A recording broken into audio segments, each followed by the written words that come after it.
National Assembly has clearly shown by this event and hopefully in the coming months and as we go ahead, that there will be an inclusive participatory process, and the presence of civil society groups here in this room is quite good evidence of it. The National Assembly has incrementally amended and altered the Constitution since 2010, and several landmark alterations to the Constitution have happened. These are very important and sit against the context of lots of Nigerians who question how this Constitution came about.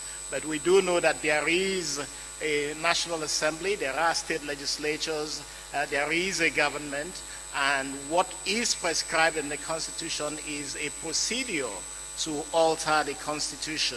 And the National Assembly has been doing this since 2010, making very critical amendments in various areas that His Excellency the Deputy Speaker has already outlined. I think what is so very important when you look at the title or you look at what is on the banner there is that these efforts are coming from the Senate, which is no less the People's House.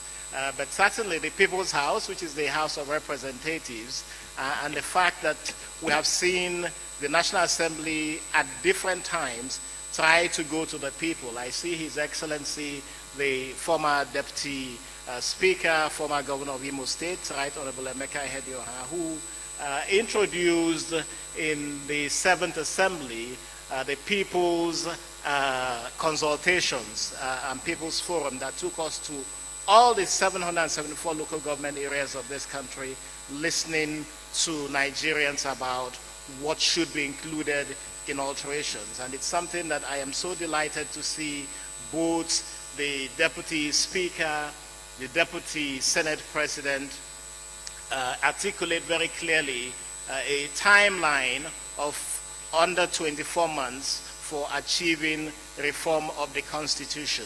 There are still very serious outstanding issues.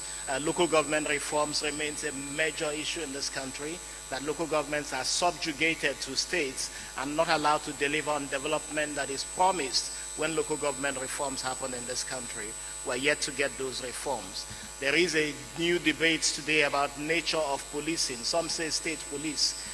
We have to address how this country can be very well policed and how we can deliver on security to our people, such that we do not, in creating state police, hand over the present deficiencies with policing from the national right down to state levels. A state police controlled by governors would not help with our national security concerns.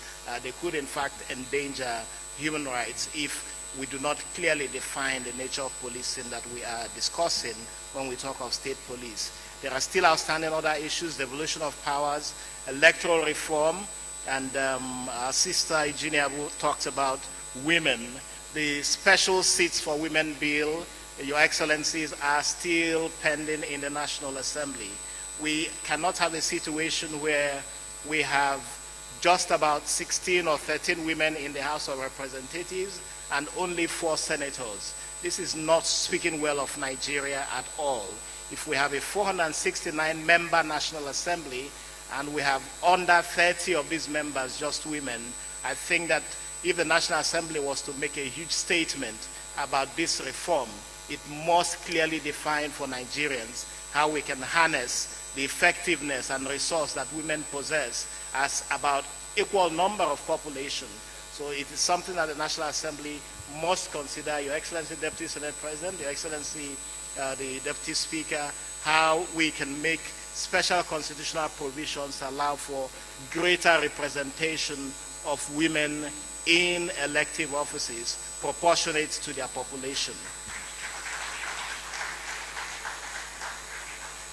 So there's quite a lot to go ahead with, but I also urge my colleagues in civil society, and I'm quite delighted that a lot of us are here in this room, to engage with this process. The Deputy Speaker has outlined the website that this is, a lot of information is going to be available on.